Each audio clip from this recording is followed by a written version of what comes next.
آپ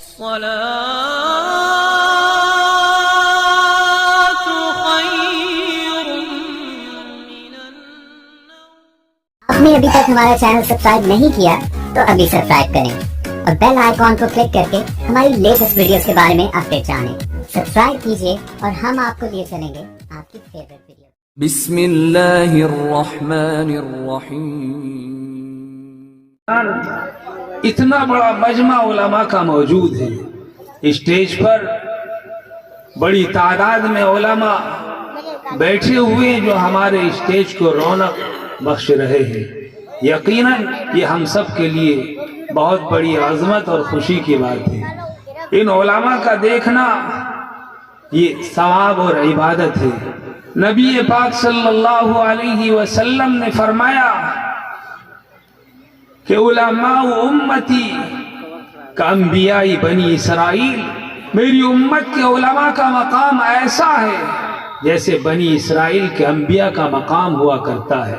تو دوستو، آج ہمارے درمیان علماء کی جماعت موجود ہے جس کے بارے میں آقا مدنی صلی اللہ علیہ وسلم نے فرمایا کہ علماء انبیاء کے وارث ہیں، ان کا دیکھنا بھی عبادت ہے۔ آج ہم ان کے دیدار اور ان کی زیارت سے بھی فیضیاب ہو رہے ہیں اور ان کے خطاب سے بھی ہم محظوظ ہو رہے ہیں۔ تو آئیے ایک اور خطیب کی جانب میں آپ کو لیے چلتا ہوں۔ کسی محرر نے کیا خوب تحریر کیا ہے کہ دھرتی کو بارش کو دھرتی سے اپنا وجود منوانے کے لیے اپنے پہلے قطرے کو کھونا اور کھپانا پڑتا ہے، تب کہیں جا کر کے زمین اس کے وجود کو تسلیم کرتی ہے۔ تو ہمارے درمیان ایک ایسا خطیب موجود ہے جس نے میدان خطابت کے اندر اپنے آپ کو کھپایا اور لگایا، تب کہیں جا کر کے ارباب علم نے اس کے وجود کو تسلیم کیا ہے۔ اس سے میری مراد ماہر خطابت اور خطیب باکمال جناب حضرت مولانا محمد آصف صاحب ثانی امانت اللہ، میں حضرت والا کو اس تمہید کے ساتھ دعوت دے رہا ہوں کہ جبین شوق کے سجدوں میں روبرو آؤ، ہمارے سامنے آؤ تو سرخ رو آؤ، اور یہ میرا دل ہے اسے خانہ خدا سمجھو، یہاں یہ شرط ہے آؤ تو باوضو آؤ۔ حضرت والا مسند خطابت پر جلوہ افروز ہو چکے ہیں۔ میں درخواست کرتا ہوں کہ ہم سامعین کو اپنی خطابت سے محظوظ فرما دیں، اور آپ سبھی حضرات سے میں درخواست کر رہا ہوں کہ آپ جو یہاں سے اٹھ کر جا چکے ہیں، باہر ادھر ادھر کھڑے ہیں، آپ پنڈال میں تشریف لے آئے۔ میں آپ کو نبی پاک صلی اللہ علیہ وسلم کا واسطہ دے کر آپ سے درخواست کر رہا ہوں کہ آپ چلے آئے۔ السلام علیکم ورحمۃ اللہ وبرکاتہ۔ نحمدہ ونصلی علی رسولہ الکریم، اما بعد، فاعوذ باللہ من الشیطان الرجیم، بسم اللہ الرحمن الرحیم۔ قال النبی صلی اللہ علیہ وسلم خیرکم من تعلم القرآن وعلمہ، او کما قال علیہ الصلاۃ والسلام۔ اسی کی محفل سنوارتا ہوں، چراغ میرا ہے رات اس کی، اور اسی کے مطلب کی کہہ رہا ہوں، زبان میری ہے بات اس کی۔ صدر محترم، علماء اعظام، سامعین اکرام، پیارے بچوں اور اپنے اپنے گھروں میں سننے والی میری ماؤں اور بہنوں،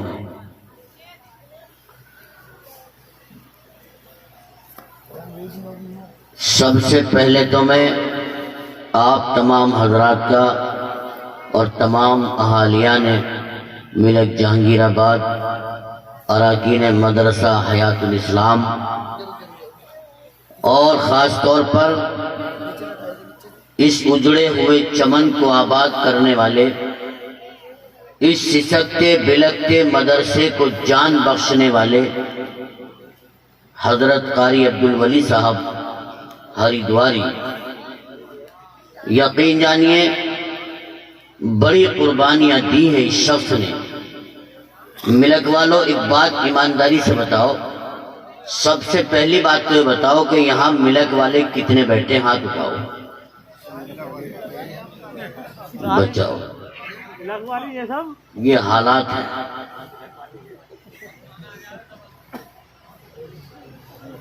میں نے اس لیے نہیں پوچھی آپ سے بات کہ آپ کی تعداد کا اندازہ لگاؤں، میں نے اس لیے عرض کی تھی کہ اتنا بڑا جلسہ سجایا گیا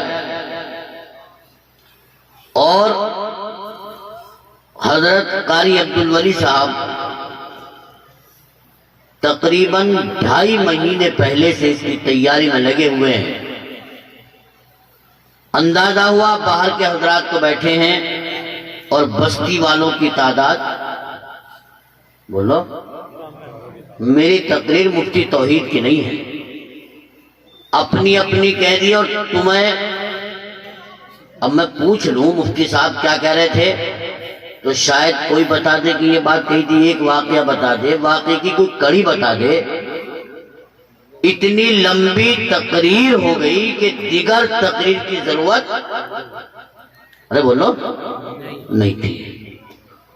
مفتی صاحب کے بیان کے بعد ہمارے ضلع کی بڑی شخصیت، جانتے ہیں آپ، اللہ نے بڑے خوبیوں سے نوازا ہے، پیکر اخلاق، پیکر علم و عمل، حضرت اقدس الحاج مولانا مفتی محمد اویس اکرم صاحب جو آپ کے جلسے کی صدارت فرما رہے ہیں، استاد القراء والعلماء ہمارے ضلع بجنور کے عظیم استاد حضرت قاری نصیر احمد صاحب مدد اللہ العالی، جو ہمارے قریب دھامپور کے مدرسہ جامع علوم کے صدر مدرس بھی ہیں اور استاد بھی۔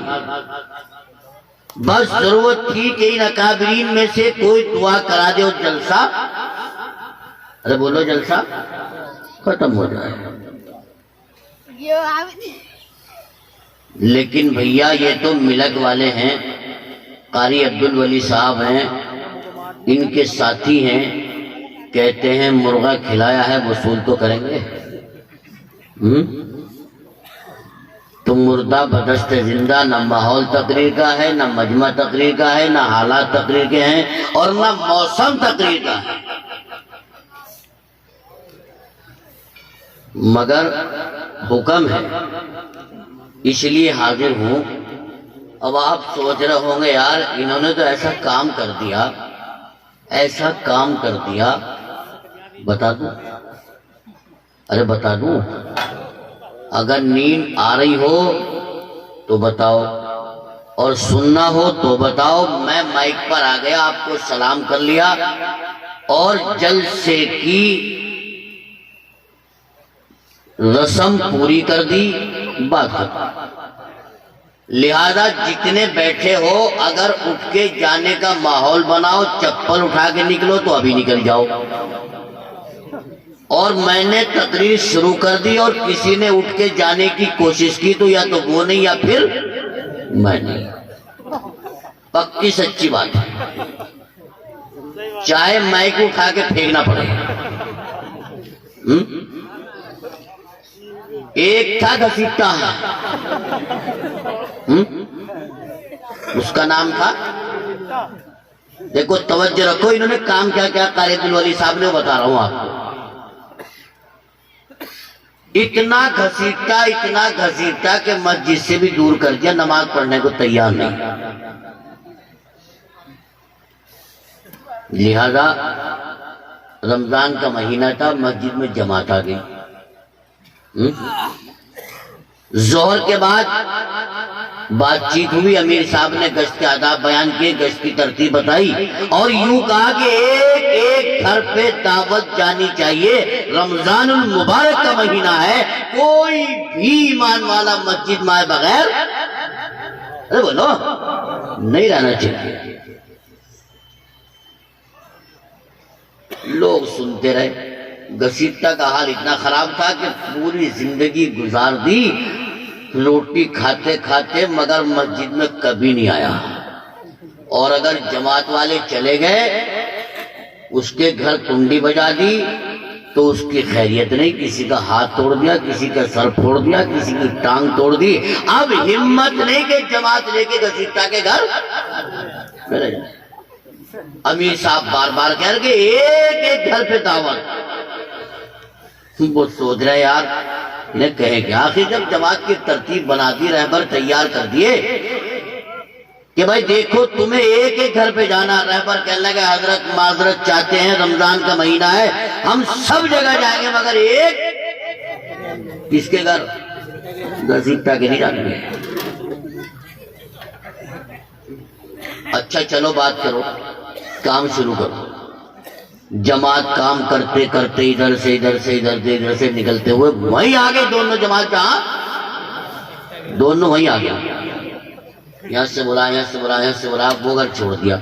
امیر صاحب ساتھ میں کہنے لگا بھائی اسے کو چھوڑ دیا، کبھی اس کا گھر ہے وہ اس کا بھئی یہ موبائل بند کر لو، پہلے مفتی صاحب نے بند کرایا تھا، یہ تو سب جلسہ اس میں ریکارڈ ہو رہا ہے۔ گھسیٹا کا کہنے لگے جاؤ دعوت دو، دعوت دینا ہمارا کام اور ہدایت دینا اللہ کا کام۔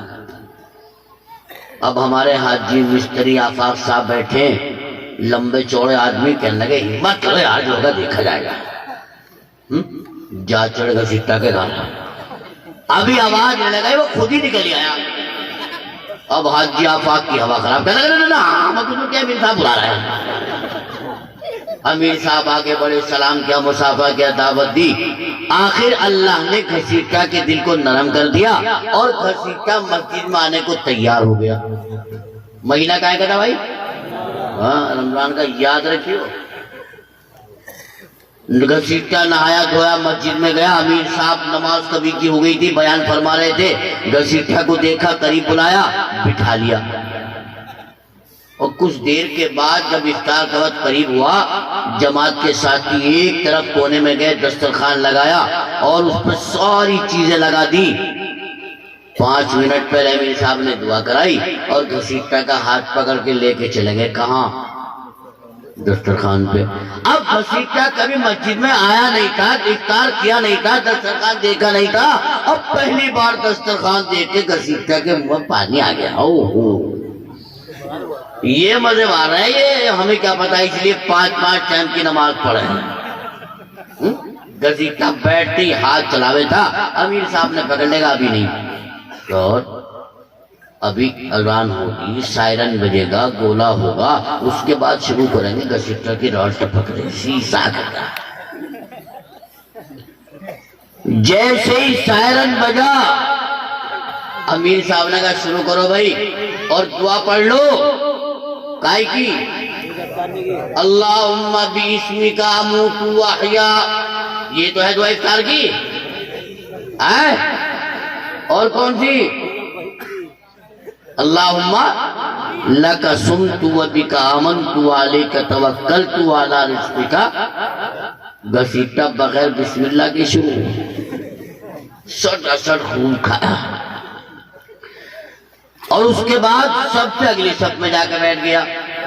نماز پڑھی، 3 رکعتیں امام صاحب نے پڑھائی، دعا ہوئی، اپنے گھر چلا کہ اللہ کوئی بڑی بات نہیں ہے، اتنا بڑھیا کھانا کھلایا، 3 دفعے اٹھک بیٹھک ہوئی۔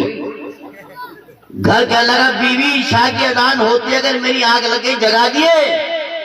بیوی کہنے لگی اللہ اس امیر صاحب کا بھلا کرے، ایک نماز میں نمازی بنا دیا، اسے کیا پتا کیوں کہہ جائے وہ۔ جیسے ہی عشاء کی اذان ہوئی، گھسیٹا فوراً مسجد میں گیا، الٹا سیدھا وضو کیا اور سب سے پہلے وہیں پہنچا جہاں مال سوتا تھا، وہاں دیکھا کچھ بھی نہ، سپچٹ۔ اس کے دماغ میں آئی ہو سکتا ہے اس نماز میں پہلے کھلا دیا تھا اور اس نماز میں بعد میں۔ بیچارہ وہیں جا کے بیٹھ گیا جہاں مغرب میں بیٹھے رہا، سب سے آگے۔ نمازی آتے گئے، مسجد بھرتی گئی، نمازی آتے گئے، مسجد بھرتی گئی۔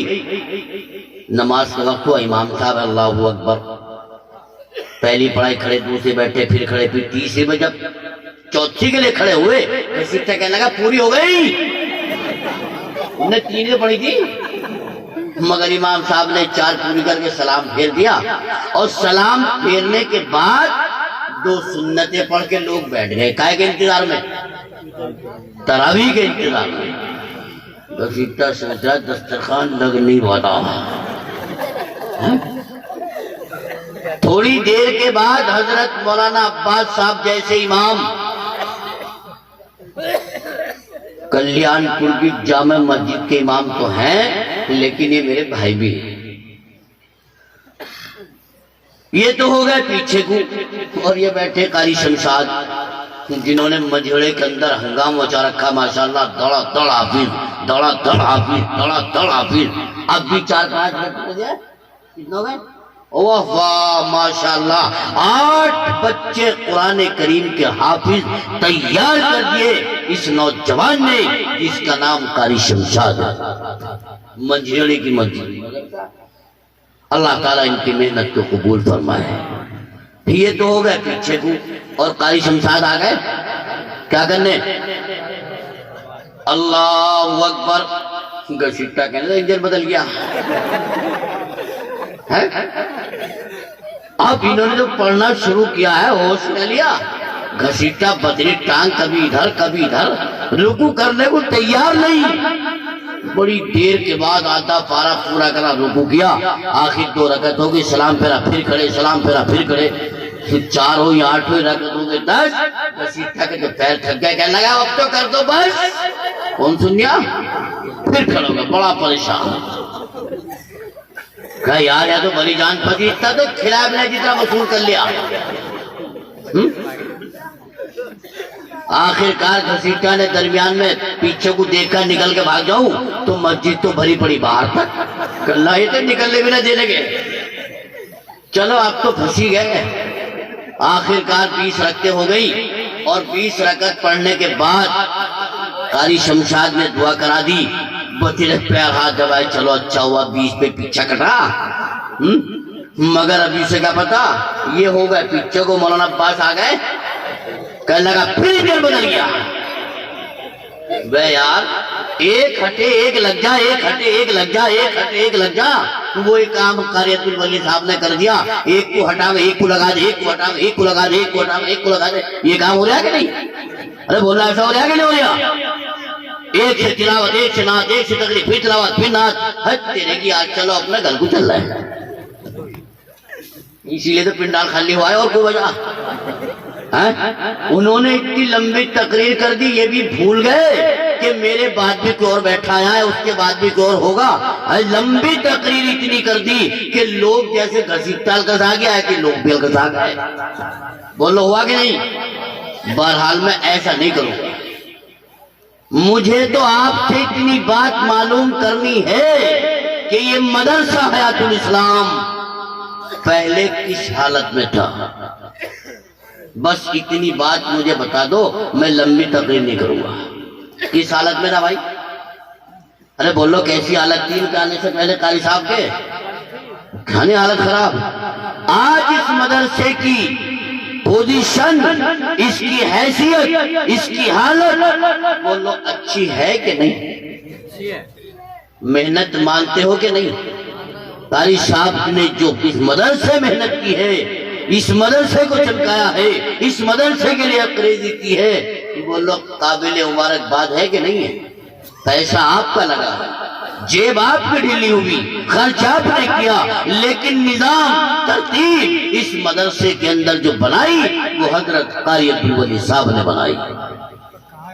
بہرحال میں نے وقت کی نزاکت کو ملحوظ رکھا، اور ایک حدیث پاک کا سہارا لیا جس میں نبی کریم صلی اللہ علیہ وسلم نے ارشاد فرمایا، خیرکم من تعلم القرآن وعلمہ، تم میں سب سے بہترین انسان وہ ہے جو قرآن عظیم کو سیکھے اور دوسروں کو سکھائے۔ آپ کہو گے امانت اللہ ثانی، ابھی وہ مفتی صاحب بیان کر رہے تھے، انہوں نے بھی یہی کہا۔ حضرت مولانا عباس صاحب نظامت فرما رہے ہیں، یہ بھی بار بار یہی کہہ رہے ہیں کہ قرآن والا بہتر ہے، قرآن پڑھنے والا بہتر، قرآن پڑھانے والا بہتر۔ کیا ان مولویوں کو اس خدا کی دنیا میں کسی اور علوم و فنون کا پتہ نہیں ہے، یہ جان بوجھ کر اس کا تذکرہ کرنا نہیں چاہتے۔ حالانکہ خدا کی اس دنیا میں بے شمار علوم و فنون ہے، سائنس ہے، ٹیکنالوجی ہے، بائیولوجی ہے، فزکس ہے، ایگریکلچر ہے، اینومکس ہے، وغیرہ وغیرہ، مگر کبھی کوئی عالم کسی اور علم کا تذکرہ نہیں کرتا۔ حالانکہ اس خدا کی دنیا میں ہمیں نظر آتا ہے کہ سائنس بہت بڑی ترقی کر گیا۔ آج جس گاڑی میں بیٹھ کر تو ہمارے ملک تک آیا، یہ سائنس کی ایجاد ہے۔ جس مائک کے ذریعے تیری آواز پوری بستی میں گونج رہی ہے، یہ بھی سائنس کی ایجاد ہے۔ یہ قمقم ہے، یہ لائٹ جس کی روشنی میں ہم تجھے دیکھ رہے ہیں، یہ بھی سائنس کی ایجاد ہے۔ بتا امانت اللہ ثانی، وہ علم اچھا ہے جو خدا کی دنیا کو اتنا نفع پہنچا دے، سامان بنا کر دے، یا وہ علم اچھا ہے کہ جو ایک کھیر کھانے کا چمچہ بھی نہ بنا کے دے؟ بتاؤ ایمانداری کے ساتھ، یہ مدرسے میں پڑھنے پڑھانے والے، یہ حضرت قاری شمشاد، یہ حضرت قاری نصیر صاحب، انہوں نے آج تک کوئی سامان بنایا؟ ارے بولو، بنایا؟ نہیں بنایا۔ سامان کی اگر ہم بنانے کی ٹیکنک دیکھتے ہیں تو ان کالجوں کے اندر ہے، ان یونیورسٹی کے اندر ہے، ان اسکولوں کے اندر ہے۔ یاد رکھو، یہ سارے کے سارے علوم و فنون سکھاتے ہیں صرف اور صرف سامان بنانا، اور یہ قرآن عظیم کا علم سامان بنانا نہیں سکھاتا، یہ سکھاتا ہے انسانوں کو انسان بنانا۔ اب بتاؤ، سامان اچھا ہے یا انسان اچھا ہے؟ انسان اچھا ہے۔ اگر انسان بنا ہوا ہوگا تو سامان اس کے لیے نفع بخش بن جائے گا، اور یہ انسان نہ بنایا گیا، سامان اس کے ہاتھ میں دے دیا، قسم خدا کی نفع نہیں نقصان پہنچائے گا۔ آپ میرے ہاتھ میں اس طرح دے دو، لے امانت اللہ ثانی ہمارا شیپ بنا دے، اور اس طرح چلانا نہ سکھاؤ، بولو بال کاٹوں گا، گال کاٹوں گا۔ آپ میرے ہاتھ میں کار دے دو، لے چلائی سے، اور چلانا نہ سکھاؤ، اڈے میں لے جاؤں گا، کھڈے میں لے جاؤں گا۔ جب تک سامان نفع نہیں پہنچائے گا، جب تک انسان کو انسان نہ بنایا جائے گا۔ ریڈیو کتنا قیمتی آلہ تھا، ایک بالش کے ریڈیو سے پورے ہندوستان کی نہیں، پوری دنیا کی خبریں حاجی آفاق اپنی دکان پہ ٹھامپور میں بیٹھ کے سن لیتے تھے۔ لیکن یہی ریڈیو جب بے بڑے انسان کے ہاتھ میں آیا، مت پوچھئے کیا قیامت برپا کی۔ ساز اور آواز اس کے کانوں میں آیا، واہ بڑا مزہ آ رہا ہے، نفس کو غذا ملی، نفس فربا ہوا، نفس نے کہا اس میں تو بڑا مزہ ہے، لیکن میری پیاس ادھوری ہے، میں سننا چاہتا تھا رفیع کا گانا، اور یہ بھیج رہے مکیش کا گانا۔ سائنس والوں نے کہا کائے کو ہے گھبرانا، ہم نے سکھائے سامان بنانا، انہوں نے ٹیپ ریکارڈ اور کیسٹ بنا کے پیش کر دیا۔ بولا آیا تھا نہیں، لے بھائی من پسند گانا سنو، من پسند آواز سنو۔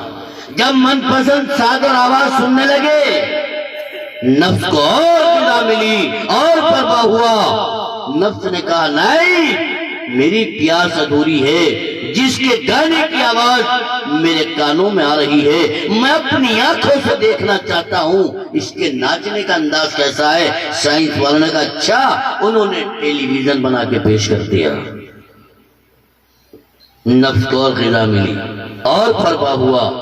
نفس نے کہا واہ، لیکن مزہ جب آئے، یہ جو ناچنے والی ٹی وی کے اسکرین پر آ رہی ہے، اس کے بدن سے کپڑوں کو پھاڑ دیا جائے، تار تار کر دیا جائے، ننگا بدن لایا جائے، چنانچہ بلو پکچر وجود میں آ گئی۔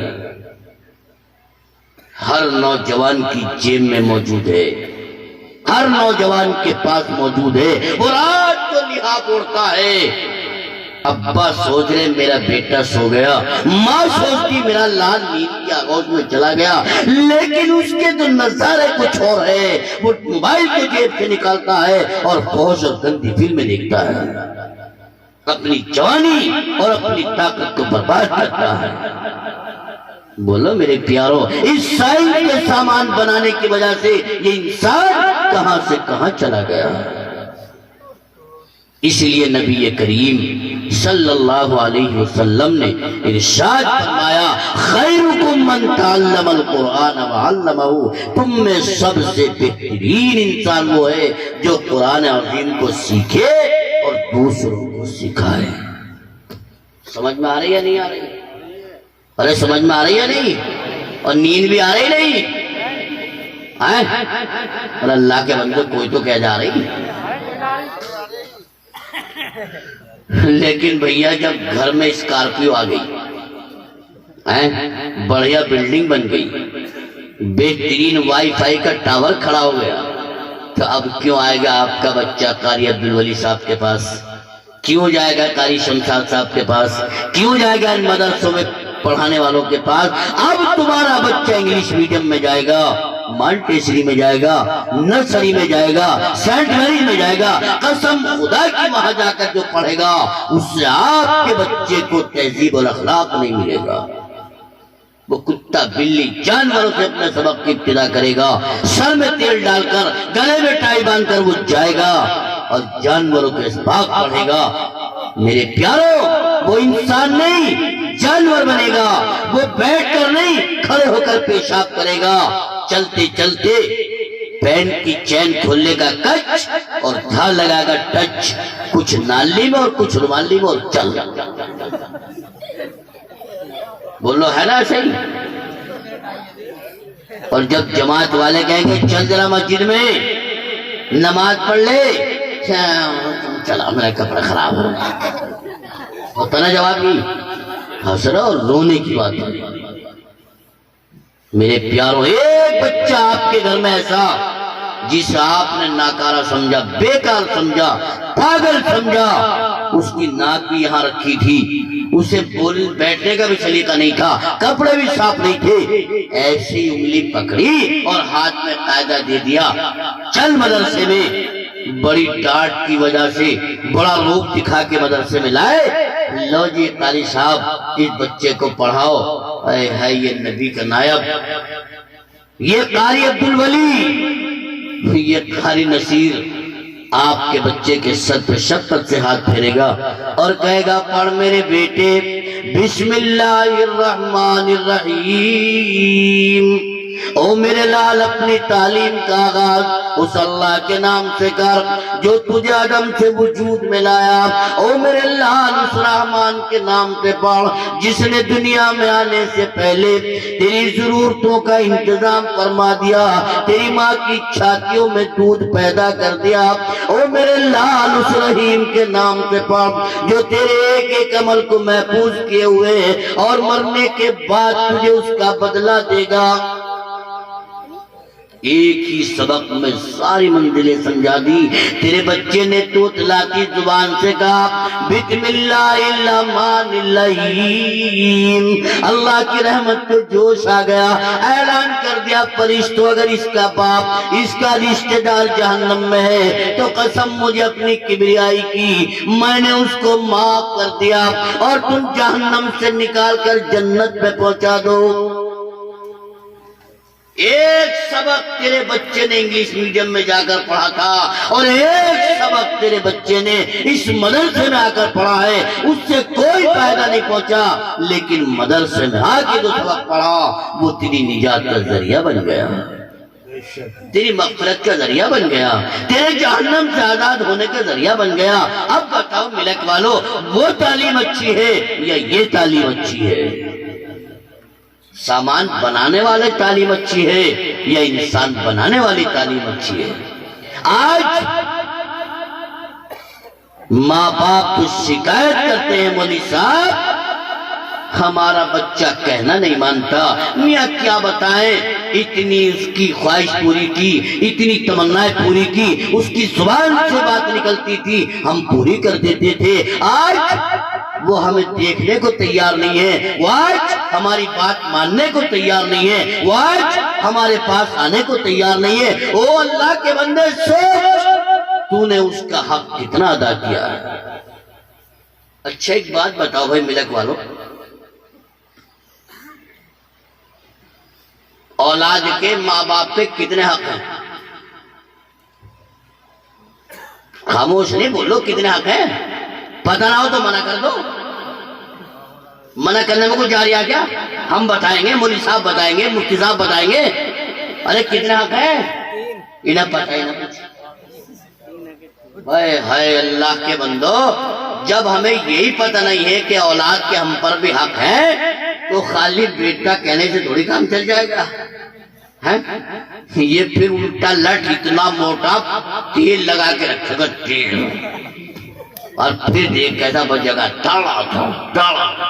لوگ تماشا دیکھیں گے، باپ بیٹے میں ہو رہی ہے۔ یاد رکھو اگر اولاد کا حق ادا کرو گے انشاءاللہ وہ بیٹا آپ کا حق ادا کرے گا۔ ماں باپ پر ہر اولاد کے 3 حق ہیں۔ کتنے؟ 3۔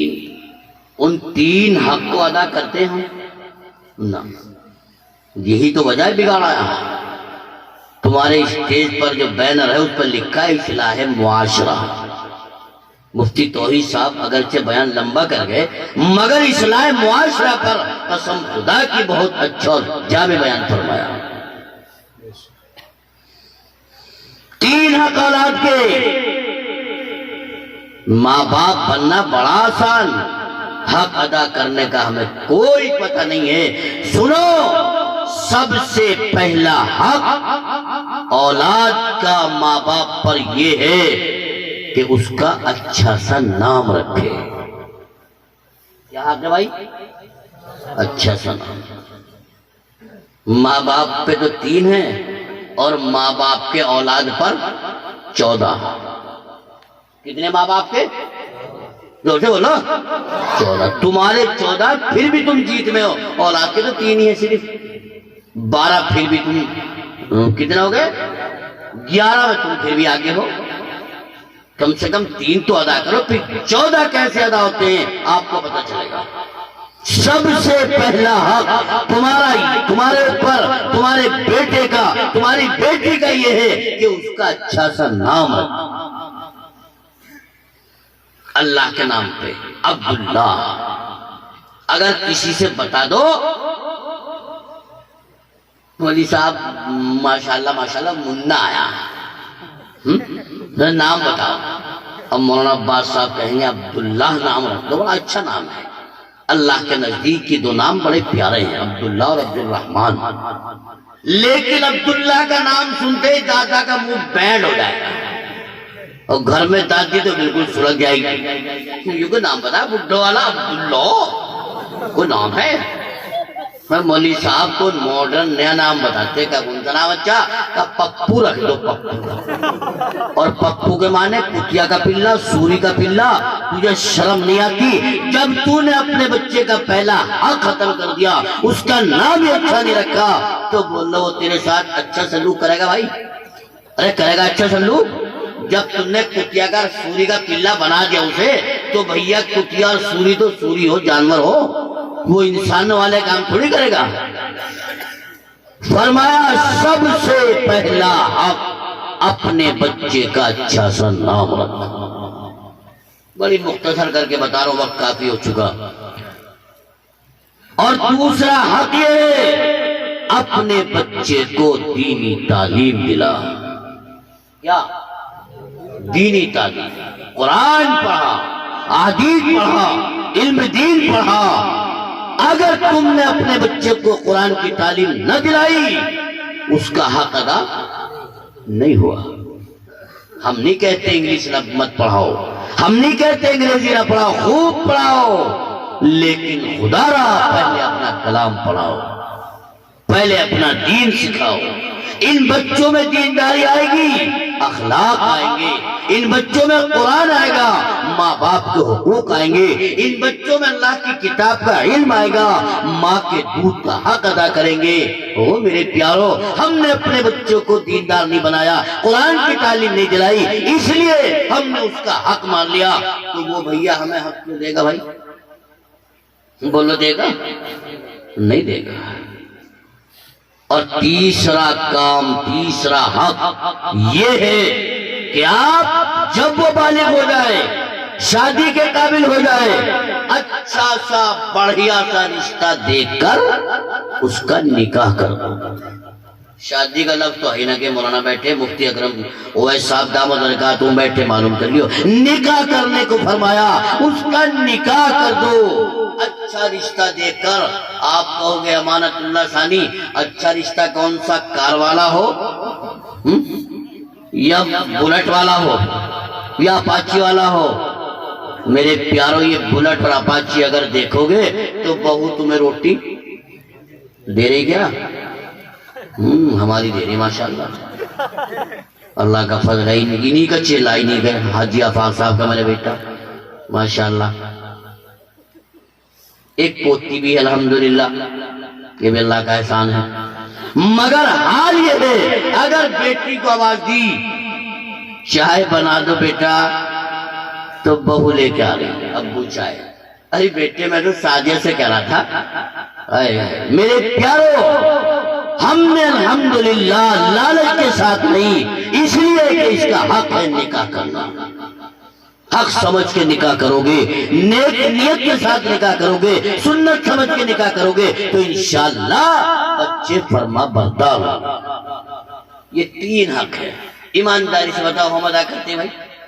اور ادا کریں گے؟ نہیں کرتے باپ۔ رشتہ معلوم کریں گے، مگر یہ بھی ساتھ میں پوچھ لیں گے پارٹی کیسی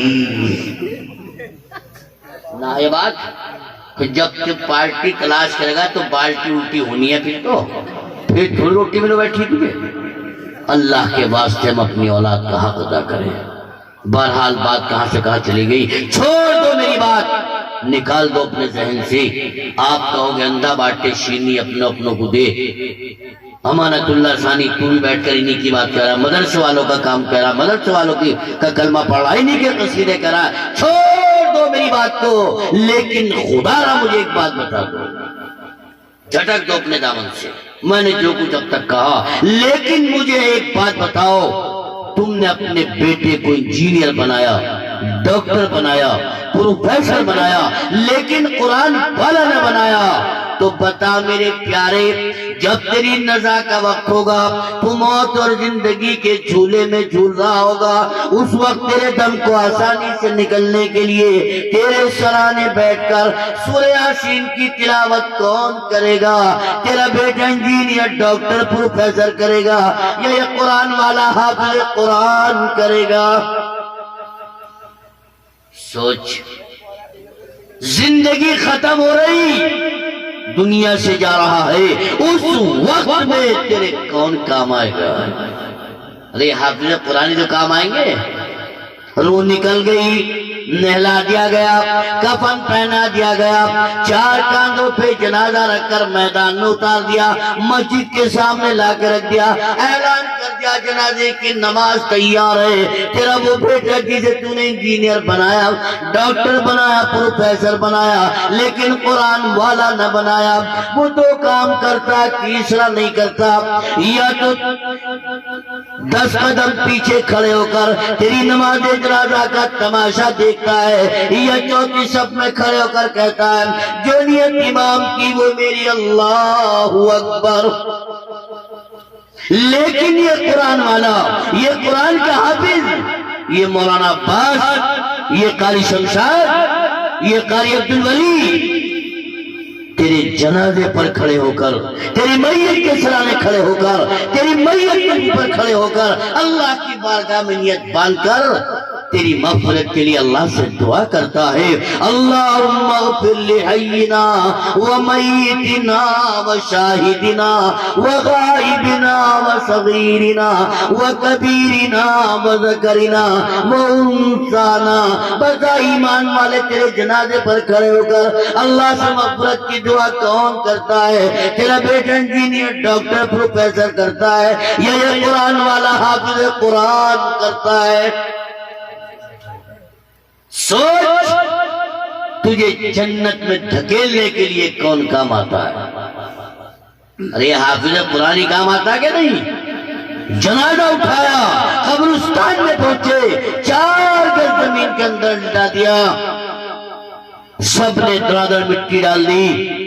تیرا وہ بیٹا جس کے لیے تو نے کروڑ روپے بینک میں چھوڑے، لاکھوں روپے کی بلڈنگ بنا کے دی، سارے کام اس کے کیے، وہ 3 لپ پہ مٹی ڈال کر 17 دفعے ہاتھ چھاڑ کر اور پینٹ کی جیب میں ڈال کر پیچھے کھڑا ہو جائے گا، لیکن یہ قرآن والا، یہ حافظ قرآن تجھے چھوڑ کر نہیں جائیں گے، سب رخصت ہو جائیں گے۔ یہ قرآن کا حافظ تیرے سرانے کھڑا ہوگا، تیری قبر کے پاس کھڑا ہوگا اور سورہ بقرہ کا اول آخر کو پڑھ کر اللہ سے تیرے لیے حساب و کتاب میں آسانی کی دعا کرے گا۔